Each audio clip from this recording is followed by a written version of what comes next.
xalqadana wuxuu leeyahay khudbada maalinka jumcaha ah la akhriyo luqadaan carabi ahayn ma ku ansixi kartaa haddaan si kale u dhahno luqada carabigu ma qasaba khudbada jumcada mise luqada carabiga luqad kaleba waa lagu akhrin karaa masale khilaafu qadiima min cahdi salaf culimmada kusoo kala duwanaayeen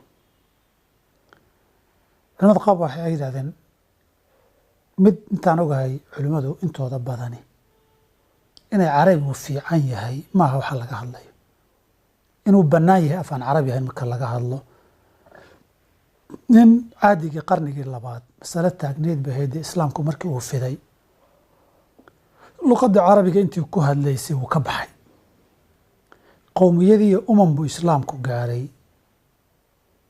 aan af carabi aqoonin oon carab ahayn inkastoo ninkii meesha qabsadee dadka ka adkaada afkiisa la wada bartoo la isku taxallujiyo islaamkana dadkii hogaaminayay niman carab ay ahaayeen saxaabadii iyo taabiciintii iyo haddana ummadihii uu gaadhay ummado carabi wada baran kara ma ahayn khudbadan asal ahaan waxaa loogu talagalay usbuuc dadku markay adduunyada ku mashquulsanaadaan in ilaahay taacadiisi iyo akhra xasuusiyo alla kacabsigii iyo la xasuusiyo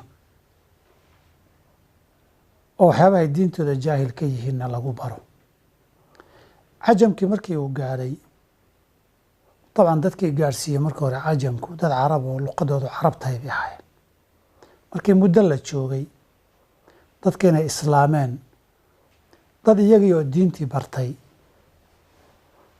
iyo dadkii dhashay oo waaweynaaday oo diinta yaqaana markay soo gaareen waxaa yimid jiil iyo ama generation iyo dad waxaa yimid carabigiina yaqaana oo diintii yaqaana dadka in badan oo ka mid oon carabiga aqooninna luqadoodii kula hadli kara markaasay mas'aladu timid war dadkan afaan carabi ahayn ma loogu khudbayn karaa waa isla markay yimaadeen masaa'il badan oo xataa salaada la xiriira oo la yidhahdo okay qofkii salaad tukan raba ataxiyaadna carabi aan ku akhriyi karin maxaa la samaynayaa masaa'il badan adkaartii iyo ducadii baa timi salaada dhexdeeda ahayd war dadka hala ducaystaa la yidhi qofkan carabi aqoonin uu ku ducaysto muxuu samaynayaa salaada gudaheeda mise banaankeeda rukuucdii sujuuddii ataxiyaadkii maxaa la samaynayaa waxaa rabaa inaa yidhahda masaa'il saasoo fara badan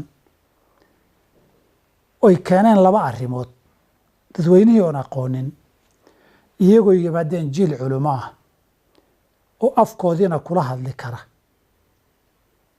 afkii carabigiina ku khudbayn kara min ayaami imaam abi xaniifa raximah allahu tacaala oo طabcan dhintay dee 150 jir marka bartamihii qarnigii labaad dhintay dee fuqahadii qarnigii labaad qeybtiisii horena ahaa markaasay khilaafku soo bilowday abu xaniifiya rag lamida waxay yidhahdeen dhib ma laha saa khudbadu erayo sharcigu soo dejiyo la akhrin ma jiraan hadafkuna dadka in la wacdiyo way dadku luqadda ay garanayaane ilaahayna lagu xasuusin karo taacadiisa aakharana lagu xasuusin karo diintoodana lagu bari karo baa loogu akhrin karaa saas darteed dhib ma laha carabina qasab maaha طبعا واحد دليل شرعي وامر يولي الا ولا عربي وان نقطنا ولا اسكو راعسن yahay ma jiro laakiin nabiga calaysaan saxaabadii taabiciintii carabi bay ku akhrin jiray inta la yaqiinay iyo culimada waa qasab afaan carabi ahayn xataa hal qof haduusan garanaynin laguma akhrin karo xataa khatiib garanaya hadii la waayo jumca la tukan maayale duhurkooda iska tukadaan qolo saddexaad waxay yiraahdeen maye haddii carabi garanaya jirin ama dadka meesha fadhiyay carabi aanay wax garanaya ku jirin afkooda ha loogu akhriyo waqti ha la siiyo luqadda carabigana ha bartaan inta saddexdaba saddex qowl oo culimmadu leeyihiin bay ahaayeen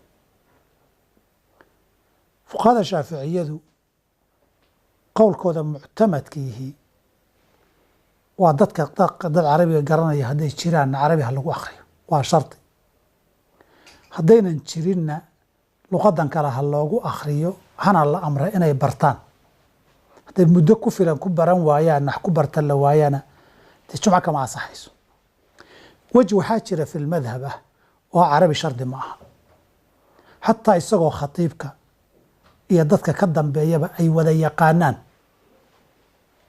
dadka dhegaysanaya garanayaan, luqadda kalena waa lagu akhriyi karaa. waa wej fi lmadhab, laakiin ka madhab muctamad ahaan waa wej daciifa. dacfigiisu intee buu gaarsiisan yahay way ku kala duwan yihiin.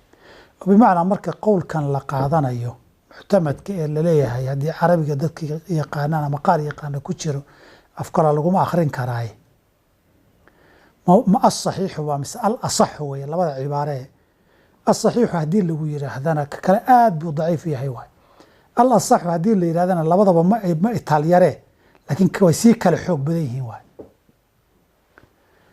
intaa marka laga soo tago marka wejkaa waa jiraa fi lmadhab ah oo carabiba shardi ma aha.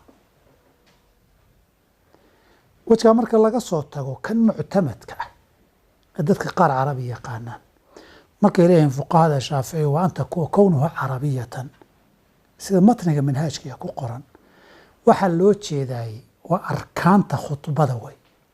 taa shuraaxdooda iyo dhammaan wada fiirisana wax isku khilaafsan ma jiro. qole aan sheegin arkaanta in loo jeediyo iyo inta badanoo ay arkaanuha tiirasha khudbada qasabtay carabi inay tahay, inta kale qasab ma ah.